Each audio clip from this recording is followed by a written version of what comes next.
लोकसभा चुनाव से पहले चुनाव आयुक्त अरुण गोयल ने दिया इस्तीफा, राष्ट्रपति ने किया मंजूर। चुनाव आयुक्त अरुण गोयल के इस्तीफे से अब चुनाव आयोग में केवल मुख्य चुनाव आयुक्त राजीव कुमार ही बचे हैं। पिछले महीने एक अन्य चुनाव आयुक्त अनूप चंद्र पांडे रिटायर हो गए थे।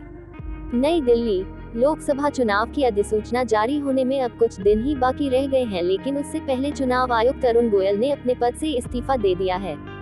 कानून मंत्रालय द्वारा जारी नोटिफिकेशन में इस बात की जानकारी दी गई कि राष्ट्रपति ने चुनाव आयुक्त अरुण गोयल का इस्तीफा मंजूर कर लिया है। ये 9 मार्च से प्रभावी हो गया है।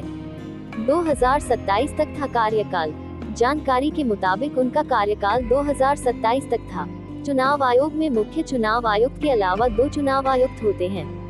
एक चुनाव आयुक्त अनूप चंद्र पांडे पिछले महीने रिटायर हो गए थे। उनके पद पर अभी नई नियुक्ति हो भी नहीं पाई थी कि अब अरुण गोयल ने पद से इस्तीफा दे दिया है।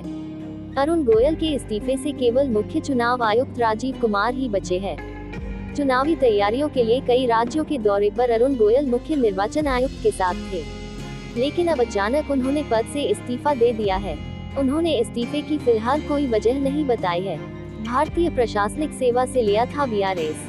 अरुण गोयल ने भारतीय प्रशासनिक सेवा से वीआरएस लिया था। वे पंजाब कैडर के 1985 बैच के आईएएस अधिकारी थे। वह नवंबर 2022 में निर्वाचन आयोग में शामिल हुए थे।